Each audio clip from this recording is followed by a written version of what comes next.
So that's true.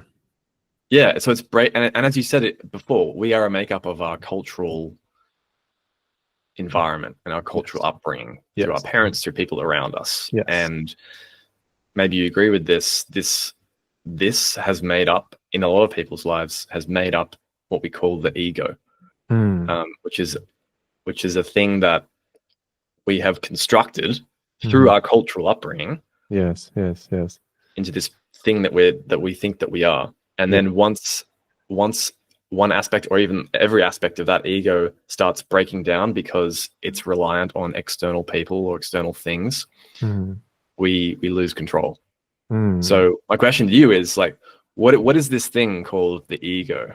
Because I think that you talk about it a lot in the Earth Monk, and it's a really powerful, interesting concept, but a lot of people struggle to grasp with it. So what's your understanding of the ego, and what should we do with the ego? So the ego is basically this separate self. It's a amalgam of likes, dislikes, conditioning, memory. It's the story of our lives. It's who we think we are to be. And when I say who we think we are to be, I mean that the ego exists in our thoughts. So the ego cannot exist separate from thoughts. So in deep sleep, if we take this as the waking state, we go to bed, we have the dream state where we're lying down with our eyes closed, but there's still dreams going on in the mind. And then the third state being the sleep state, deep sleep state. In that state, this third state, there's no such thing as the ego. There's no person there. There's just pure consciousness. There's just awareness. So then when the waking state kicks back in, the ego rises up and assumes the form of the body, mind, and ego, and goes on with the day. So it's a very key point I'm trying to say, is that the ego cannot exist outside of thoughts, because there's a thought in the mind that goes, I am this kind of person. I like this kind of music. I dress this kind of way. I have these kinds of traits. So we could say ego is synonymous with personality, almost. And personality changes quite drastically. So the ego is not a concrete entity of itself, and it's the ego that causes suffering. Ego causes the misery because we've attached and identified ourselves with this shifting entity. So for example, I could say I'm a trainee therapist, and I'm 28 years old, and I'm interested in the gym, and I'm a good person. So that's an ego in the sense that everything I just mentioned is changing. I wasn't all those 4 things 10 years ago. I wasn't a therapist 10 years ago. I wasn't 28 10 years ago. I didn't hit the gym 10 years ago. So it's a shifting entity. Yeah. And we forget our true infinite nature, and we identify with this finite, limited, thought-produced ego, which causes suffering because we think we're a limited individual, separate self. Does that answer your question? Wow. Yeah. Yeah. Definitely. I think so. The ego is essentially our mind. It's like an internal monologue in our mind, and it's someone. It's like the angel and devil on our shoulders, almost. Hey, you do this. You're a good person. No, you're a terrible person.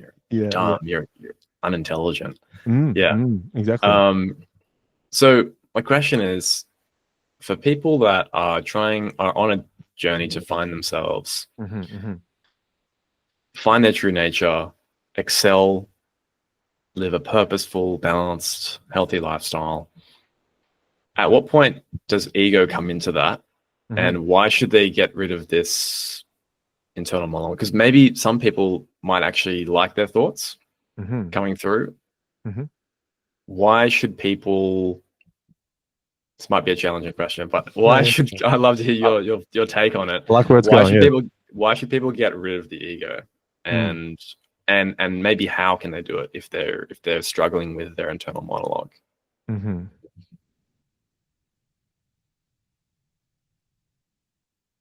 Well,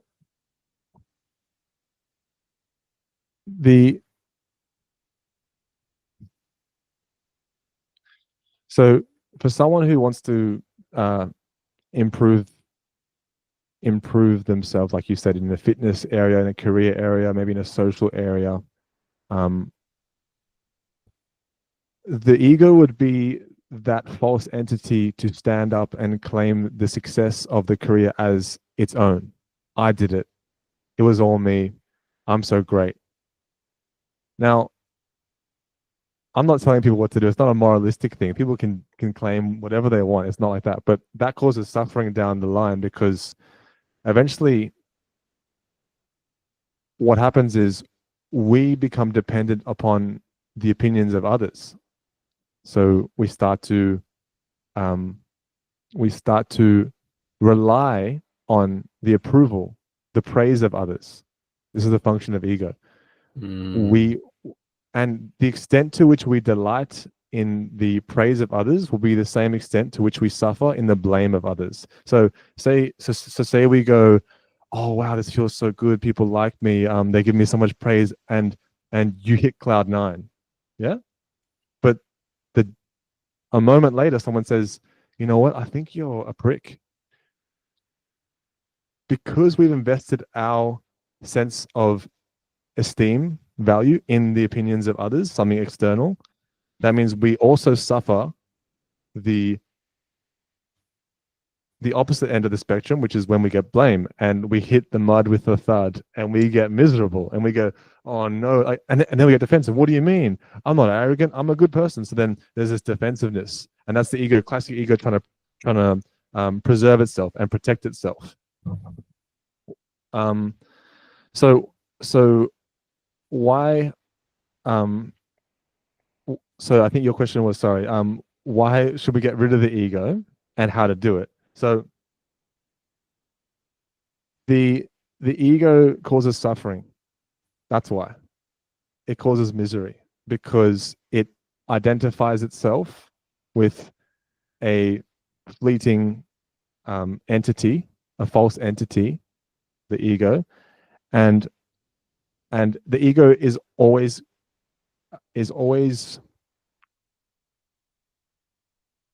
chasing or resisting. And when you're in a state of chasing, you're not content because you're out of the present moment.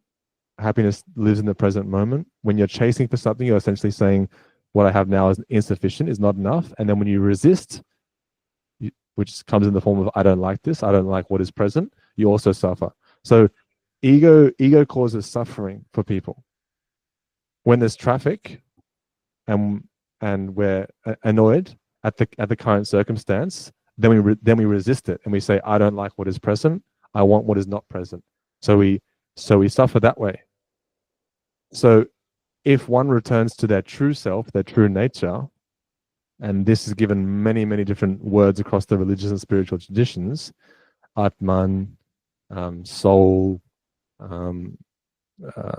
Buddha nature, if we return to that aspect of our being, of ourself, then there's no question of craving or resisting, of seeking or resisting, and we live eternally in this unperturbable peace and joy, unaffected by outside happenings. So to answer your question succinctly, firstly, the ego brings suffering, psychological and emotional suffering. How to get out of it is to inquire into on whose behalf is this suffering arising, and following that I thought closer and closer in until one's true nature is not only inquired into, but abided in, and one can rest as pure being, as opposed to misidentifying themselves for a separate self.